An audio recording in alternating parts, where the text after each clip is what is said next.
যে যাই বলেন ভাই, মাটন কারি যদি মনের মতো রান্না না করেন তবে খেতেই পারবেন না। আমি অনেক যত্ন করে মাটন কারি রান্না করি। আপনারাও তো চান বানাতে, তাই না? চলেন আমার সাথে প্রতিটা টিপস ফলো করে রান্না করবেন, দেখবেন সময়ও কম লাগবে আর স্বাদ অবশ্যই ভালো হতে হবে। এখন চলেন প্রথম টিপসটা বলি। এটা হলো, যখন মাংসটা ধুইবেন ভালো করে জলটা ঝরিয়ে নেবেন।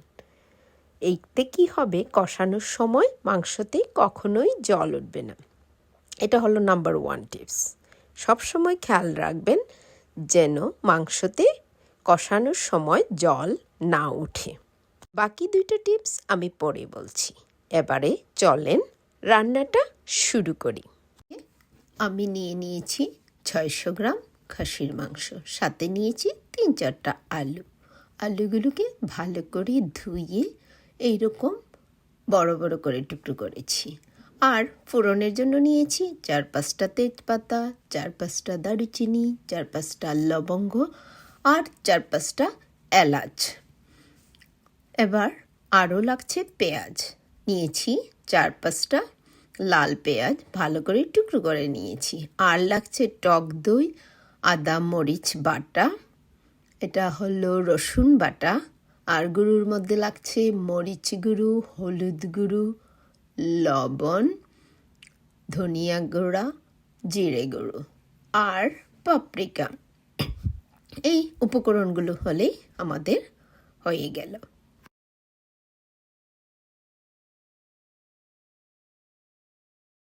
এবারে আমার বিশাল কড়াইটা বসিয়ে নিলাম। জানেনই তো, মাংস যদিও 600 গ্রাম, কড়াই আমি বড়ই ব্যবহার করব। কে পরিষ্কার করবে প্রতিদিন চুলা বলেন তো? তাই কড়াইটা বসিয়ে নিলাম, দিয়ে দিলাম তেল। কড়াই গরম হয়ে গেছে। এবারে তেলটা যখনই একটু গরম হয়ে গেল তখন আমি দিয়ে দিচ্ছি আলু। সবগুলো আলু দিয়ে দিলাম। এবারে দিয়ে দিব একটু হলুদ গুঁড়ো আর একটু লবণ। এবারে আমি একটু সময় ঢেকেও দিব।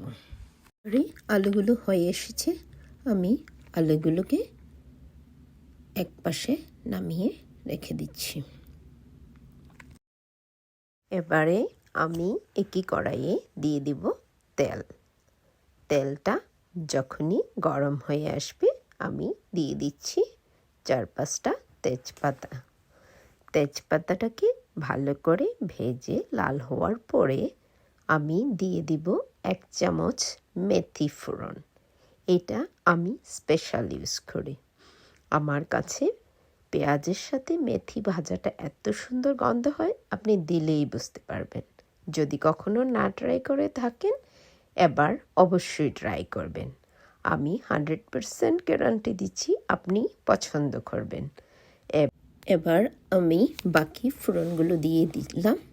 একটু ভাজার পর দিয়ে দিচ্ছি পেঁয়াজগুলো। পেঁয়াজগুলো অনেকক্ষণ ধরে ভাজতে থাকবো, প্রায় বাদামি অথবা গাঢ় বাদামি করে ভাজবো। পেঁয়াজের উপরও কিন্তু স্বাদটা অনেকটাই নির্ভর করে পেঁয়াজ ভাজাটা। আপনি একটু বাদামি করেই ভাজবেন, গাঢ় বাদামি করলেও ভালো হয়। এবারে আমি দিয়ে দিচ্ছি একটু লবণ। লবণটা দেওয়ার পর একটু নেড়েচেড়ে দিয়ে দিচ্ছি গার্লিক পেস্ট। গার্লিক পেস্ট আমি 5 চামচের মতোই দিলাম। গার্লিক পেস্টটা দিয়ে আমি একটু নাড়ব। একটু নাড়াচাড়া করার পরে যখনই কাঁচা গন্ধটা দূর হয়ে যাবে তখনই দিয়ে দিব জিঞ্জার পেস্ট। জিঞ্জার আর মরিচ পেস্টটা আমি আগেই বানিয়ে রেখেছিলাম। জিঞ্জার পেস্ট আমি 3 চামচের মতো দিলাম। এবার আমি আবারও একটু নেড়েচেড়ে দিয়ে দিব মাংসগুলো। আমি পুরো মাংসটাই দিয়ে দিচ্ছি। এবারে আমি মাংসসহ রসুন আর পেঁয়াজের পেস্টটা দিয়ে অনেকক্ষণ ধরে ভাজবো।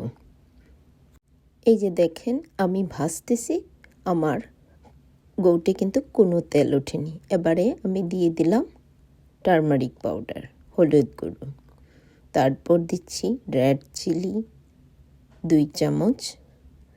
খাসির মাংস একটু ঝাল হলেই ভালো হয়, তাই 2 চামচই দিলাম। তারপর দিয়ে দিব জিরে গুঁড়ো 2 চামচ এবং ধনে গুঁড়ো 1 চামচ। পরিমাণটা অবশ্যই আপনারা একটু এদিক সেদিক করতে পারেন আপনাদের পছন্দের উপর, তবে সবসময় জিরেটা ধনে গুঁড়োর চেয়ে বেশি দিবেন। এভাবে এখন নাড়তে থাকবো। আপনারা দেখতে পাচ্ছেন আমার কারিতে কিন্তু কোনো জল ওঠেনি। এতে হবে কি, রান্নাটা খুবই মজা হবে। জল উঠলেই বুঝতে পারতেন রান্নাটা। এবারে আমি দিয়ে দিচ্ছি লবণ। লবণ আমি পুরোটা একবারে দিব না, এখন অর্ধেকটা দিব আর বাকিটা পরে দিব। বলছি কেন পরে দিব। এখন দিয়ে দিলে মাংস পুরোটাই লবণ অবজার্ভ করে নেবে, এতে মাংসটা অনেক সময় তেতো তেতো লাগতে পারে। এবারে আমি দিয়ে দিলাম কয়েকটা গোলমরিচ। গোলমরিচটাও আমি আমার ইচ্ছে মতো দিই, আমি পছন্দ করি তাই দিই। এবারে হয়ে গেল সব উপকরণ দেওয়া, এখন শুধু অপেক্ষার পালা। এখানেই আসলে দ্বিতীয় টিপস। এই যে আমি মাংসটা কষাবো, তখন সবসময় আপনাদের লক্ষ্য রাখতে হবে যেন তেলটা মশলা থেকে উপরে উঠে আসে। এই যে দেখেন এখানে আরেকটা জিনিস করতেছি, আমি এক্সট্রা অনিয়ন আর গার্লিক পেস্টটা একটা ডিমের খোসার মধ্যে রেখে ফ্রিজারে রেখে দিলাম। এবারে মাংসটা একটু কষানো হয়ে গেছে, আমি দিয়ে দিলাম প্লেন ইয়োগার্ট আর আমাদের কালারের রানী পাপরিকা। যতক্ষণ না আপনি মাংসতে বা যে কোনো কারিতে পাপরিকা দিচ্ছেন, কালারটা তেমন হবেই না। এবার মোটামুটি সব মশলা, ইয়োগার্ট দিলে মাংসটা সফট হবে আর কালারটাও অনেকটা কালচে ভাবটা দূর হয়ে যাবে, এটা অনেকটাই তখন সুন্দর কালার হবে। আমি এভাবেই অনেকক্ষণ ধরে নাড়তে থাকব। এবারে আমি একটু জল দিচ্ছি। জলটা দেওয়ার কারণ হলো মশলাটা যাতে পুড়ে না যায়। আপনি একটু একটু করে জল দিতে পারেন এভাবে, আর নাড়তে থাকবেন। যখনই জলটা আবার শুকিয়ে যাবে তখন আবার একটু জল দিবেন। এভাবে আমি মাটনটাকে কষাতে থাকব। এখানে আমি তৃতীয় টিপসটা বলে দিই। এভাবে যখনই তেলটা উপরে চলে আসবে আমাকে কিন্তু জল দিতে হবে, আর এই জলটা সবসময় ফোটানো জল ব্যবহার করবেন। মনে রাখবেন কখনোই ঠান্ডা জল এটাতে দিবেন না। আমি একটু হালকা ঢেকে দিচ্ছি যাতে মাংসটা মোটামুটি একটু ভিতরটা সিদ্ধ হয়ে আসে। এভাবে ধরেন 10 মিনিট 5 মিনিট যা ইচ্ছা, আপনি দেখেই বুঝতে পারবেন। এখন দেখেন এই রকম হয়ে যাওয়ার পরে দেখেন আমার তেলটা পুরোটাই চলে এসেছে উপরে, আর মশলাগুলো মাংসের সাথে মিশে গেছে। অতএব আরেকটু নেড়ে চেড়ে আমি প্রেসার কুকারে দিয়ে দিব তাড়াতাড়ি হওয়ার জন্য, আর সাথে দিয়ে দিব জল, গরম জল।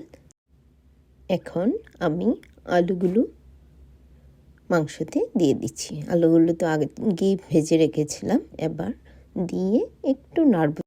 এবারে আমি প্রেসার কুকারে দিয়ে দিলাম, আর গরম জলটা দিব ঠিক মাংসের সমপরিমাণ, বেশি দিব না, কারণ প্রেসার কুকারে জলটা ঠিকই থেকে যাবে। তো আমি 18 থেকে 20 মিনিটের মতো দিয়ে দিব।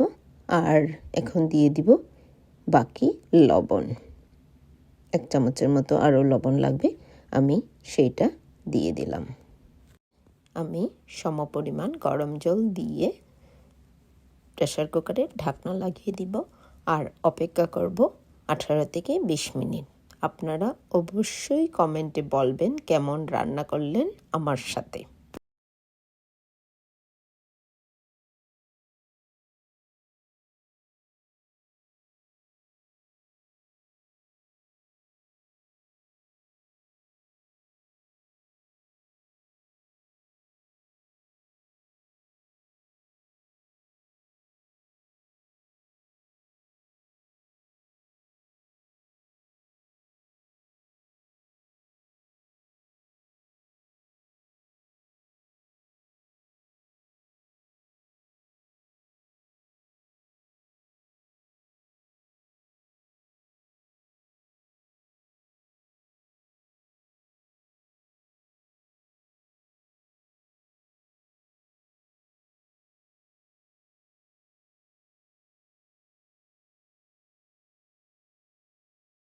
তৃতীয় টিপসটা হলো আপনি আদা রসুন পেঁয়াজে মাংসটা আগে কষে নেবেন। আর কালো না হওয়ার জন্য আপনি মশলাগুলো লাইক মরিচ গুঁড়ো, আদা গুঁড়ো, জিরে গুঁড়ো, ধনে গুঁড়ো এগুলো দিবেন পরে। আর ভালো করে কষাবেন কিছু সময়ের জন্য। তেল ওঠাটা খুব জরুরি। আর যে পরিমাণ মনে করেন আপনি টেস্টটা কিন্তু এখানে চলে আসতে হবে। একটু প্রেসার কুকারে দেওয়ার পরে প্রেসার কুকার জাস্ট আপনার রান্নাটা ফাস্টার করবে। এই যা হয়ে গেল তৃতীয় টিপস। এবারে চলেন দেখেন মোটামুটি আমার কি সুন্দর হয়ে গেল। এতে কিন্তু মাংস সিদ্ধ হয়নি। এখন আমি কি করব, আমি এটাকে প্রেসার কুকারে দিয়ে দিব। প্রেসার কুকারে দিলে একটাই হবে, আপনাকে আর নাড়াচাড়া করতে হবে না, প্লাস যা মানে টেস্ট হওয়ার আপনি অলরেডি করে ফেলেছেন। আর প্রেসার কুকারে দিলে জিনিসটা ওভার কুকড হবে না, তখন আপনি মাংসের রিয়েল স্বাদটা বুঝতে পারবেন। তাই এবারে আমি একটু সময় এবারে আমি আরেকটু নাড়তেছি। এই যে তেলটা ওঠার অপেক্ষায় আছি। তেলটা যখন দেখতে পাচ্ছেন না কি সুন্দর তেলটা উঠতেছে। হ্যাঁ, এই যে তেলটা উঠে যাবে তখন আমি দিয়ে দিব আলু।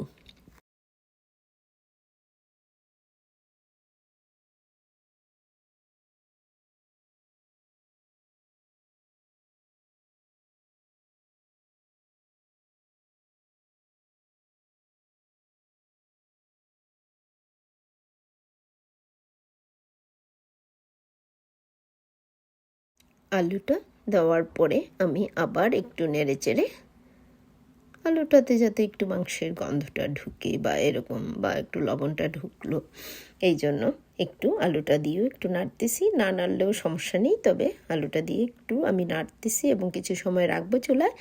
তারপরে যেটা করব, দিয়ে দেব